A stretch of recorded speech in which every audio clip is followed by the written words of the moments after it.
Querido auditorio, tenemos hoy un programa especial en esta sección de opiniones relacionado con un tema fundamental que es la educación. Y para ese tema tan importante tenemos una invitada más importante todavía, que es María Concepción García Rábago, química de formación con un currículum que no nos alcanzaría el programa para decirlo, pero esencialmente tengo que hacer énfasis en su experiencia de más de 30 años dedicada a la educación, donde ha sido directora de instituciones tan prestigiadas como el Colegio Fray Luis de León, ha sido directora general, y no solamente eso, sino que ha sido presidenta de la Federación de Escuelas Particulares del Estado de Querétaro. Esto les dará una dimensión de la importancia de la labor que ha realizado esta persona a favor de un patrimonio invaluable para la sociedad queretana, que es la educación. Bienvenida, Conchita. Aparte de eso, tenemos nexos especiales que nos hacen incrementar el aprecio que tenemos por ella. Entonces, Conchita, bienvenida. Soy Querétaro y el pueblito abre su estudio para recibir una opinión formal que nos ayudará a formar opinión entre nuestro auditorio. Seas bienvenida, encantado de tenerte aquí con nosotros. Muchas gracias, doctor, pues muchas gracias a su auditorio y pues muy contenta de poder platicar de estos temas que bueno, a mí me apasionan mucho y bueno, hablar un poco de la importancia que pues la educación tiene, ¿no? para nuestro estado, para nuestro México y para el mundo entero, ¿no? Así es. Sabiendo de la experiencia, sabiendo del bagaje de valores, de principios, de normas que han dirigido su quehacer en este campo, pues su opinión es de extrema importancia para nosotros, para nuestro auditorio, y quisiéramos la mayor difusión posible para esto. Antes de esa opinión, me gustaría saber cuál es su punto de vista respecto de la panorámica actual de la educación, tanto en nuestra ciudad, en nuestro país, en el mundo entero. Pues mira, desafortunadamente la educación nunca ha sido un tema relevante en la mayoría de los países y en México no es la excepción. Hay más importancia en otras secretarías a nivel de gobierno que en la de educación. Esta Secretaría de Educación, bueno, hace lo que tiene que hacer, pero para mi opinión, con lo mínimo necesario. Sí han hecho grandes esfuerzos, no vamos a hablar de este gobierno, sino desde gobiernos muy anteriores, no importa el partido, se hicieron grandes esfuerzos en hacer... Perdón por la interrupción, ¿sí? ¿Desde Vasconcelos para acá? Sí, o sea, tiene mucho tiempo que la educación ha sido como que esa secretaría ha sido como uno de los puestos que se da, pues porque sabemos que hay compadrazgos o hay favores recibidos y se dan muchas veces a personas que no tienen ni idea de lo que es la educación. Pero sin tener pues juzgarlos de esa manera, no se ha estado preparado para tener una secretaría y entonces en general y bueno, se buscan expertos, que eso ha sido muy bueno. Se han buscado expertos en la educación y se han hecho programas, reformas. Yo recuerdo en algún tiempo pues que vamos a trabajar ahora por competencias, por habilidades, pues que ahora ya eso ya no, ahora vamos a trabajar por objetivos, ahora vamos a trabajar. Entonces se han hecho buenos esfuerzos, el problema es que no se les da seguimiento y que no continúan, ¿sí? Entonces, la reforma educativa que ya hace varios sexenios se dio fue buena, sin embargo, viene un cambio de poder y bueno, pues ahí ya se interrumpe, entra otra persona y desecha todo lo que hay, y bueno, vienen con nuevas propuestas, y entonces para el docente, que yo no solamente estuve como directora, sino yo fui docente de bachillerato, para nosotros sí era muy complicado estar como, pues ahora ya lo que aprendiste ya no. Usando diferentes Ajá, ahora vienes a otro, ahora va a ser esto y van a hacer esto y van a hacer esto. Entonces no se progresa porque es como, para mí era como empezar a levantar una barda y llega otro y dice, no, esta barda no me gusta, la tiramos y vamos a empezar a construir otro, ahora vamos a ponerla de otro material, y llega el otro y dice, no, tampoco me gusta, entonces ahora voy a hacer. Entonces no avanzamos. Si de verdad interesara la educación, yo creo que sería un proyecto para México continuo. No importa el partido que esté en el poder, simplemente es un proyecto que se le va a dar seguimiento porque se quiere que México vaya hacia unas metas globales que vayan en sintonía con el mundo, porque por esto estos países de Latinoamérica pues nos estamos quedando muy rezagados en cuanto a la educación se refiere, por esto mismo, ¿sí? Porque los ministerios de educación de otros países sí dan continuidad muchas veces a esos proyectos y nosotros en México no. Entonces ese es un grave problema. Perdón, Conchita, la clasificación de la OCDE en cuanto al nivel educacional en México, ¿refleja fielmente nuestra situación? Sí lo refleja. Nosotros, pues desgraciadamente hemos cada vez ido más hacia abajo. Estábamos por encima de otros países latinoamericanos, ahorita ya no. Y es muy triste que en lugar de ir subiendo esos niveles, porque sí lo refleja, son evaluaciones que se hacen. Nosotros estuvimos pues con los alumnos directamente cuando llegaban las personas a evaluar precisamente todo esto de cómo estábamos, y sí se refleja de alguna manera cómo estamos, pero más que resultados o más que ciertas estadísticas o que podamos ver, lo podemos ver en nuestro país, lo podemos ver, pues Querétaro creo que es uno de los que está mucho mejor, con proyectos más afines a lo que México es, y creo que no estamos tan mal en Querétaro, ¿no?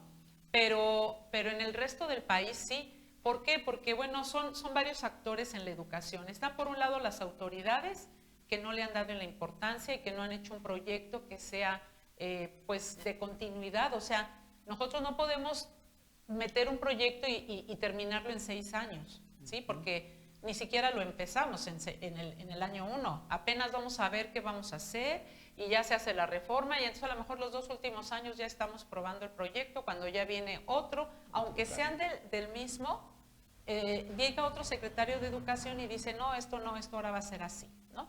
Entonces ese es un problema. Otro problema que hay también es la docencia.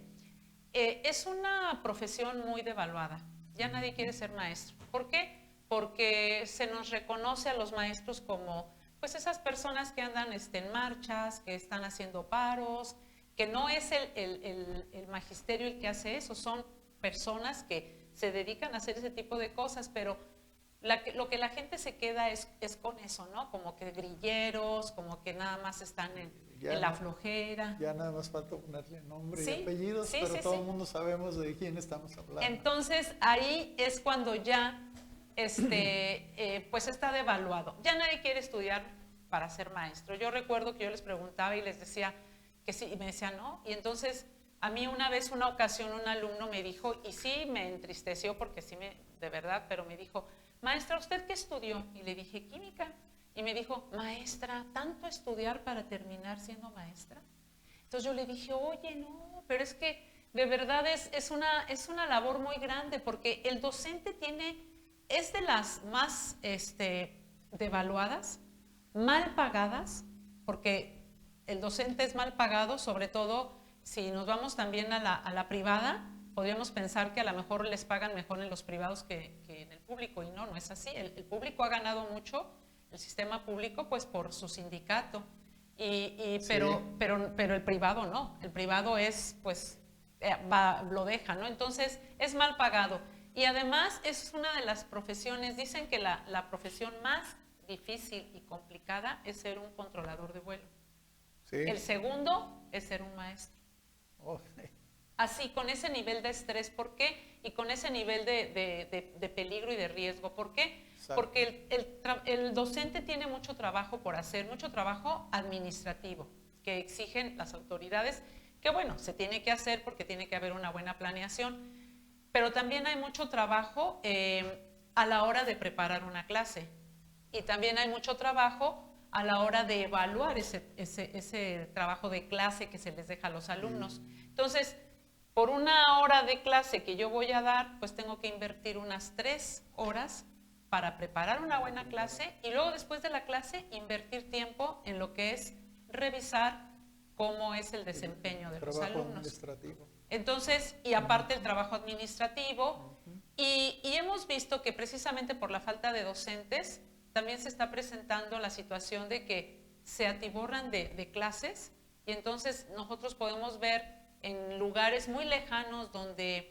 pues no todo el mundo quiere ir a trabajar como maestro, hablando del sistema público, en donde tienen el turno de la mañana, el turno de la tarde, pero además es el director de la escuela. Y entonces tiene que cumplir con ese programa administrativo y bueno, estar dando clases en la mañana, dando clases en la tarde. Entonces es demasiado trabajo para que el profesor, por muchas ganas que quiera, pueda entregar un trabajo de calidad.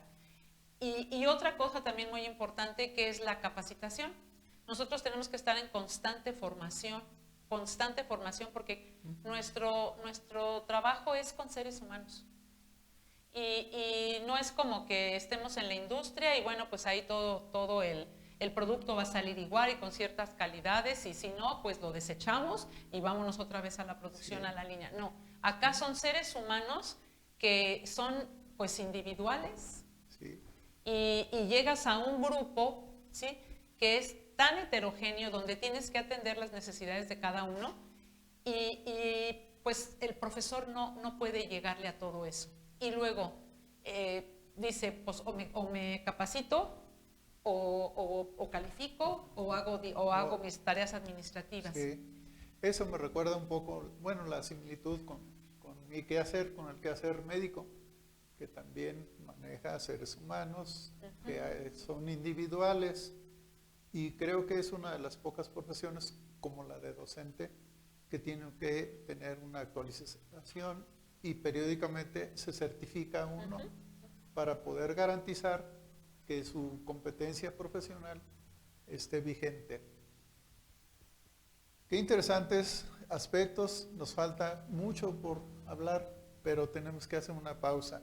Les agradecemos que sigan con nosotros. A continuación, otros aspectos relevantes de la educación. Gracias. Gracias. En un momento regresamos. Disfruten, familia o amigos, de nuestra rica barbacoa de borrego.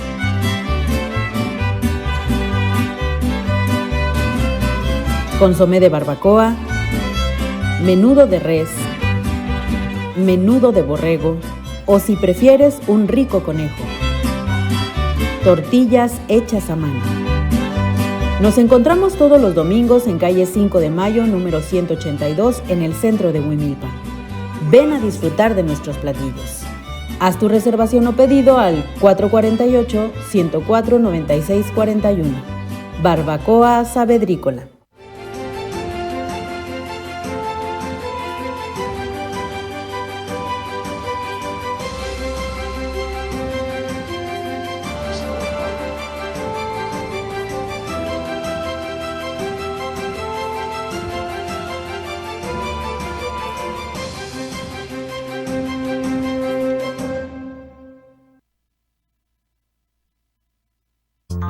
Ya estamos de regreso.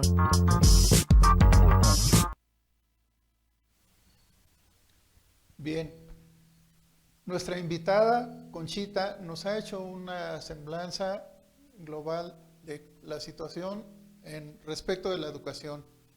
Nos ha mencionado, haciendo énfasis en que los cambios de los funcionarios y los cambios de políticas en educación son destructivos y se tiene que reiniciar la labor. En segundo lugar, nos ha hecho énfasis en la capacitación de los profesores, en los esfuerzos que tienen que hacer para suplir toda la carga administrativa y quisiéramos continuar con el análisis de esta situación, que nos hablara Conchita respecto del factor de los alumnos y de los padres de familia y extender un poco sobre la estructura física, de la instalación física que se dedica a la educación o el presupuesto. Sí, pues mira, con respecto a padres de familia, voy a tomar porque ese es otro de los factores también que influye mucho. El padre de familia es el primer educador, es el primero. Y desgraciadamente en nuestro país ha delegado esa labor a las escuelas. O sea, ya lo llevo yo a una escuela para que me lo eduquen. Entonces, la situación económica de nuestro país también ha hecho que la mujer salga a trabajar. Muchas veces por necesidad económica, también otras veces por desarrollo de la misma mujer. Y entonces, el hecho de ir a trabajar, pues ya disminuye la atención del padre hacia el hijo. Y entonces sucede un fenómeno que es muy común en las escuelas privadas, en donde pues muchas veces cuando los dos trabajan y no hay suficiente atención para el alumno, si el alumno está bajo en calificaciones o tiene conductas que no son adecuadas en la escuela, pues la culpable es la escuela. ¿Por qué? Porque no puedo yo asumir muchas veces esa culpa que yo siento. No puedo todavía yo decirle a mi hijo, oye, pero es que me dijeron de las calificaciones si yo no estoy ahí. Entonces, ¿qué tengo que hacer? Pues defender a mi hijo, porque pues no quiero yo todavía, porque sé que mi responsabilidad no está siendo cumplida. Hay muchos padres de familia que se saben organizar y que saben distribuir sus tiempos, y son tiempos de calidad y que pueden mantener esas dos actividades. Pero muchas no. Y en el sector público pues también hay muchos padres de familia que trabajan los dos, y entonces el descuido del alumno, o sea, se piensa que pues la escuela es para eso, para que me lo eduquen, ¿sí? Entonces dejas la educación en manos de una escuela, de una filosofía, de un colegio, puede ser particular, donde me gusta porque llevan esto y esto y esto, o del sistema público. Y eso es pues muy peligroso. ¿Por qué? Porque no sabemos qué es lo que realmente están aprendiendo nuestros hijos. Nosotros tenemos que formarlos en la casa, y la escuela nos ayuda a terminar esa formación, esa educación. Nosotros les damos, muchas veces decíamos, bueno, pues les enseñamos matemáticas, español, inglés, las materias que tienen que ser, pero ya el ser personas también lo toma la escuela como trabajo. La conducta depende de lo que vio en su casa. Lo que ve en su casa, y entonces pues ya ahí tendría que ser de los padres de familia, pero no lo es, y entonces la escuela lo toma. Y entonces la escuela, en lugar de dedicarse nada más a lo que es la educación en cuanto a académica, que lleva ahí de manera como ejes, ahora sí que van penetrados ahí en lo que uno va enseñando, los valores, pero ya tienes que poner un programa más especial, o sea, muy específico para valores, para conductas, para la disciplina, y bueno, las escuelas hacen muchos esfuerzos por tratar de ayudar al padre de familia, pues con las famosas escuelas para padres, Justo. Que siempre están vacías, que andas viendo los temas importantes, traes personas destacadas, y no solamente pues en el ámbito de educación, de formación, sino también de cómo ser un buen padre en la parte emocional, la parte espiritual, porque el ser humano pues tiene todas esas áreas. Es un ser humano que es espiritual, que es emocional, que piensa, que siente, y que dice, y que bueno, refleja todo lo que es esta persona en un entorno como puede ser un salón de clases. Y entonces pues sí es triste darse cuenta que muchas veces no tiene el tiempo, porque no se lo da, para formarse él también. El padre de familia también se tiene que formar porque nadie nos enseñó a ser padres de familia, entonces vamos formando conforme a lo que nos dieron nuestros padres, pero muchas veces lo que dieron pues no es lo mejor, hay cosas buenas, pero lo que no es tan bueno pues hay que cambiarlo. Pero ¿cómo lo voy a cambiar si no me formo, si no estoy preparándome como padre de familia, actualizándonos en todo lo que tenemos ahorita? Porque también tenemos otro factor importante que va directamente a los niños, que son todo lo que son las redes sociales.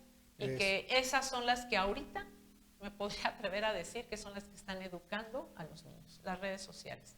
Ellos quieren ser influencers, youtubers, quieren tiktokeros, porque es lo que están viendo ahora. Y ese desgraciadamente está formando a nuestros niños, y no solamente a nuestros niños, a los jóvenes y a los adultos.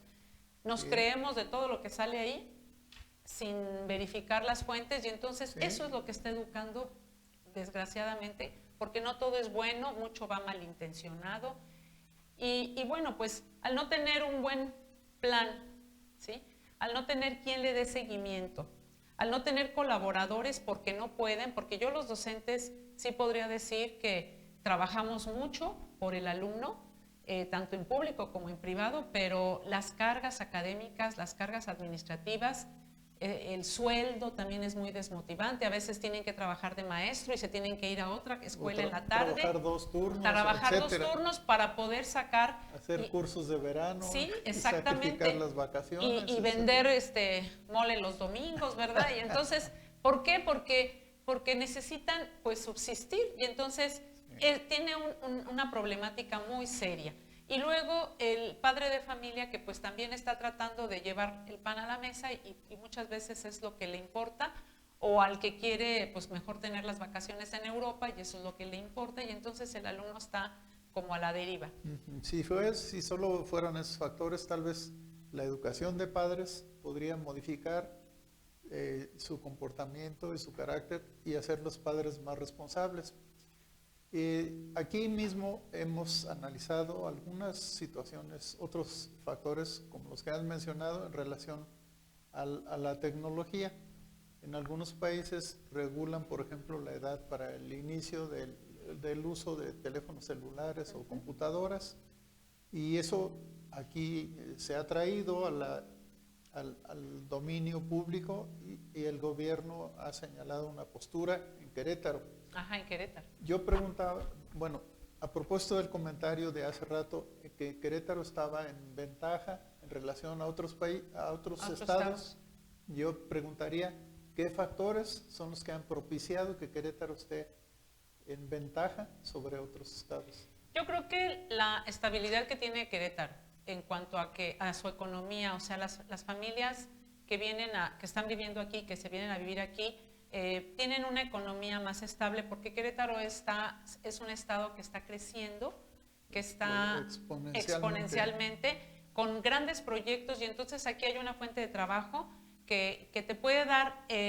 pues a lo mejor a muchos padres el poder llevar el sustento a su casa, pero además a lo mejor la mamá tener un trabajo de medio tiempo o de plano no trabajar para dedicarse a sus hijos, que es la mejor inversión que se puede hacer. No, las cosas materiales, pues aquí se van a quedar y se van a hacer viejas o se van a tirar.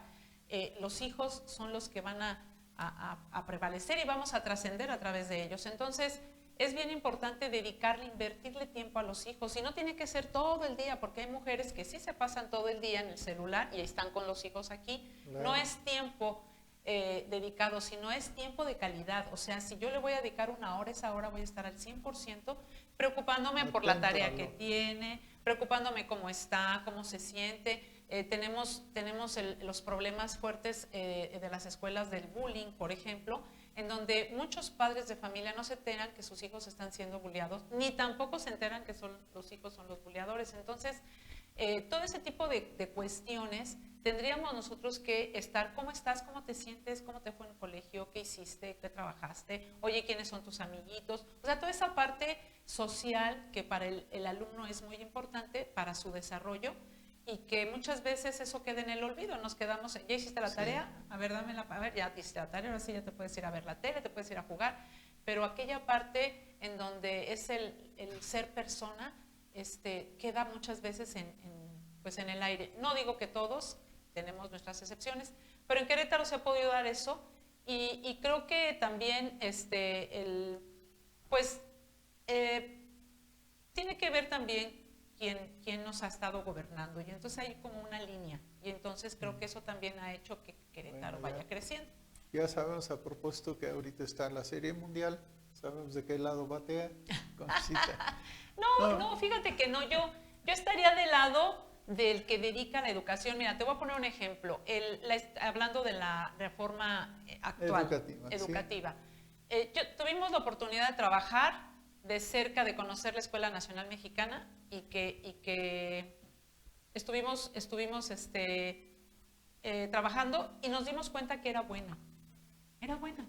El problema está en lo que te digo, que no se llevó a cabo, que no hubo forma de que los docentes la tomaran, las capacitaciones de esto nuevo que se estaba presentando. A ver, Conchita, perdón por la interrupción. ¿Esta reforma se refiere a la que hizo un extranjero, Max? No. Yo me hablo de la de bachillerato, porque esa es la que conocí bien. Okay. Y la que tiene de educación básica, la que tú hablas, esa de verdad pues para mí no es una propuesta viable. Sabemos que muchos colegios no lo toman, ni siquiera públicos y privados, porque es una abominación, así lo llamaría yo. Y teniendo tanta gente tan educada y tan capacitada para hacer buenos proyectos de educación, pues se tuvo que traer a un extranjero para que nos metiera esa... Lo mismo pasa en el ambiente médico. Me quieren imponer aquí médicos cubanos de un país sudamericano donde la academia está muy lejos de acercarse al nivel que tiene la Academia Mexicana de Medicina, por ejemplo, y nos lo hacen vender como unos hombres casi todopoderosos, altruistas y con secretos extraordinarios de la medicina. Es terrible lo que está pasando. Aquí quisiera yo desviar un poco la conversación por detalles muy importantes. Sabemos por lo que se ha divulgado a nivel público que se ha incrementado mucho problemas en la salud mental de los jóvenes, de los adolescentes, sobre todo tal vez los últimos años de secundaria y preparatoria, y lo atribuimos a influencias de los medios. ¿Podríamos tener ahí alguna acción importante para revertir esa situación, o para mejorar y que no fuéramos víctimas de tanto trastorno que se está, o que se ha usado como argumento para justificar la falta de atención a los programas de desarrollo? Mira, yo creo que si el gobierno federal pusiera, yo ahorita voy a hacer mención de un país, El Salvador, donde el presidente prohibió los celulares en las escuelas, sí, ¿no? Entonces hubo mucha revuelta, ¿por qué? Y todo eso, yo decía, bravo, ojalá pudieran poner esa norma aquí. ¿Por qué? Porque el celular es un distractor. Mira, ahora con la inteligencia artificial todavía están en más riesgo los alumnos, porque sí, ahora los alumnos se relacionan con la inteligencia artificial, sí, creyendo que son una persona. Ellos pueden escoger la voz, la que les sea más atractiva, y bueno, preguntar muchas cosas, y la inteligencia muchas veces ha dado consejos de suicidio. Sí. ¿Sí? Entonces, y ellos están tan refugiados en eso, se sienten tan amados por la inteligencia artificial que hacen lo que la inteligencia les diga. Y eso es muy peligroso. Por eso nosotros, y como padres de familia, o sea, el gobierno debería de hacer eso, pero nosotros como papás deberíamos de hacer también esa norma en nuestra casa. Y es muy fácil, o sea, es que ¿cómo vas a tener a los alumnos incomunicados? Pues sí, incomunicados. No necesitas, si lo necesitas para comunicarte, cómprale un teléfono de esos que nada más es para hablar por teléfono, sí, para saber dónde está. Porque siempre predomina la inteligencia artificial o la inteligencia de los teléfonos por encima de de los alumnos. Sí, claro, y de los o y padres. de los papás. Entonces es muy complicado sí hacer como esas normas. Yo incluso cuando yo estaba de director, yo les decía, es que maestro, en la noche que los niños se esconden, hombre, switch al internet. Quitas el internet, se acabó, no le pagas datos, se acabó, no hay, sí, ya no puedes ver nada. Entonces, si tienes manera o recoges los celulares en la noche y les dices, ¿saben qué? En la noche no hay celular. Y además, en vez de esforzarse por hacer una investigación o lo que sea, dejan a la inteligencia artificial que les haga sus tareas. Que les haga las tareas y yo ya les he dicho, yo he comprobado que se equivocan. Y cuando yo le digo, te equivocaste porque esto es así, ya se dice, muy buena observación. Es lo único que me dice la inteligencia, ¿verdad? Pero tiene sus errores y errores garrafales. Y yo estaba... Por eso en la medicina decimos, este señor viene autodiagnosticado por Dr. Google. Claro. Y no claro. siempre es la verdad. Y exactamente. Y recordemos que la inteligencia, pues la IA está programada y está basada mucho en la información que está en el Internet, pero toda la información que está en el Internet no es verídica. No es así. Entonces hay mucha falsa información y de ahí la puede tomar para darte un trabajo o una opinión. Qué ágil para analizar este problema tan complejo, que tiene tantas vertientes y que tiene tantos detalles. Es admirable tu dominio en esta temática, y yo creo que esto podría dar pie a futuras colaboraciones si quisieras.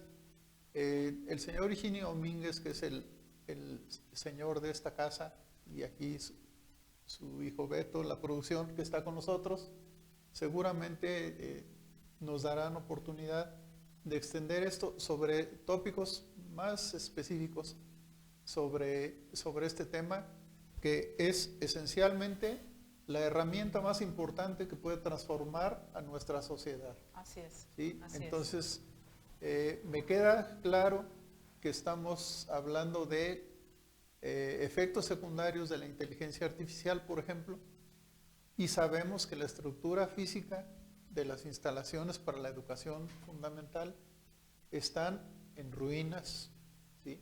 A veces no existen, o hay escuelas de porque muy no hay escasos presupuesto. recursos, sí, pero sí hay presupuesto para las campañas políticas. Claro. Y para los viajes de nuestros legisladores, etcétera, etcétera.